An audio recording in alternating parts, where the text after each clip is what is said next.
Welcome back to another episode of Norse Studies with Zakk. We're going over the culture of the Teutons. If you haven't watched any of my episodes, they're in 10-minute intervals. We're just reading this together. Feel free to start at any episode that you've missed. Go back through my page. You can catch up with us. It's pretty easy. We're just going to go through this book together, kind of discern what Wilhelm Grönbeck is trying to say about Norse culture. In the history, we can easily put it to the test. In the history of the Faroe Islands, we find two women, Thurid and Thora, wife and daughter of Sigmund Brestison, occupying a prominent place. Both are strong, resolute characters like Bergthora, and both are guided in all their actions by love of Sigmund and his race. Sigmund, let's see, where are we?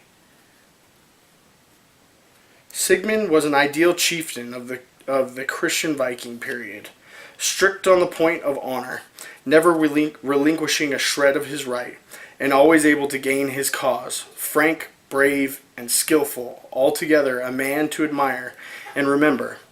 After a life of ceaseless fighting for the supreme power in the Faroes, he is murdered, having barely escaped from a night surprise. Time passes, and one day, Thrond of Gata makes his appearance in Thurid's house, asking Thora in marriage for his foster son life. Alright, so we're going to stop there, because we've just been introduced to a whole slew of people. Here we are. The story of the Faroe Islands. Right? So we've got two women. I don't know if you can see that very well. Faroe Islands. Now we know where we're at. Faroe Islands. Story of the Faroe Islands. Alright, so we have two women, Thurid and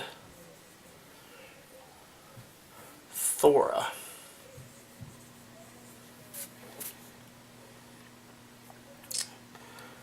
So let's see, one of these is the wife of, let's do this.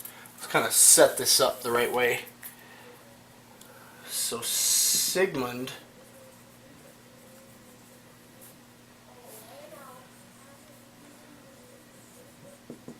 Brestison.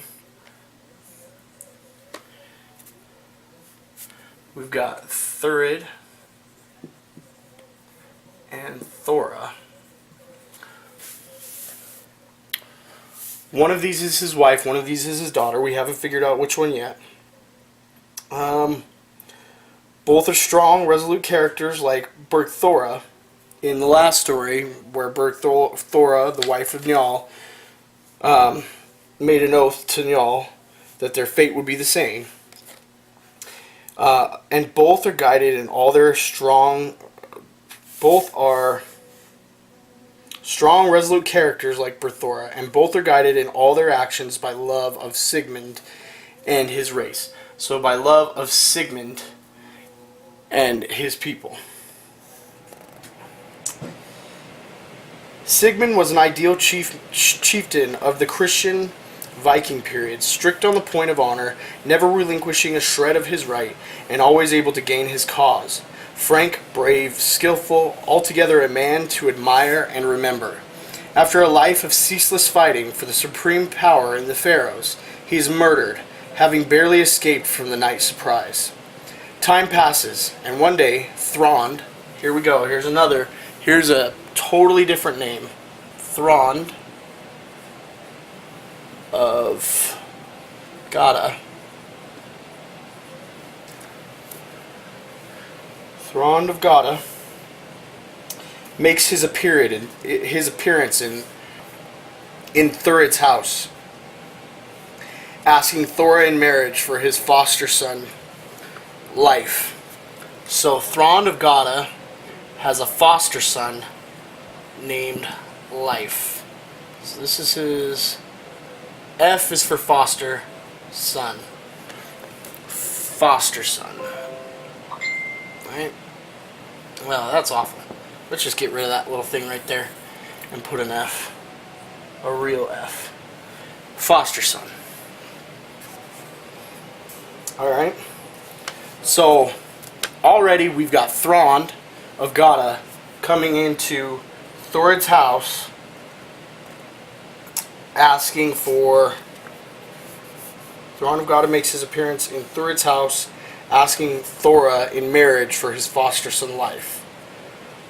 So, we can automatically say that Sigmund and Thorid are married. H for husband, W for wife. They've got a daughter, Thora. D for daughter. Thron's come into their home, Thorid's home, and it's interesting that he says Thorid's home. A lot of different things about titles here, right? This is Thorid's home. Thrond has come into Thorid's home asking for Thora to marry Life. See how complicated this book gets? This is why I'm doing this. Alright. Thron was a man of different stamp. One of those who are ready enough to strike when first they have their victim safely enmeshed by intrigue. One of those who can plot and plan with all the craft of evil, and always find others to bear the danger and disgrace of carrying out their schemes. A Christian by compulsion, and an apostate. Not only practicing the rites of the old faith in his daily life, but even dabbling in black magic. Thrawn had been Sigmund's bitterest opponent. So, these two here, they're enemies. He doesn't say enemies, he says bitterest opponents.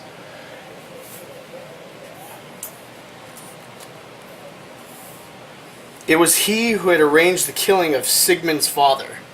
So Thrond arranged to kill Sigmund's father. So Thrond is definitely... He shouldn't even be coming knocking on this door right now. He knows what's waiting for him. It's bad news. He's killed Sigmund's father.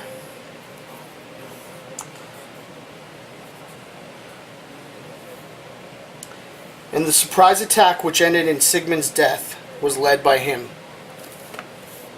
So, Thrawn led a surprise attack that killed Sigmund. So we know that Sigmund is dead. He's no longer around. Hence why maybe Wilhelm said that this is Thorid's home and not Sigmund's. But that's up for debate.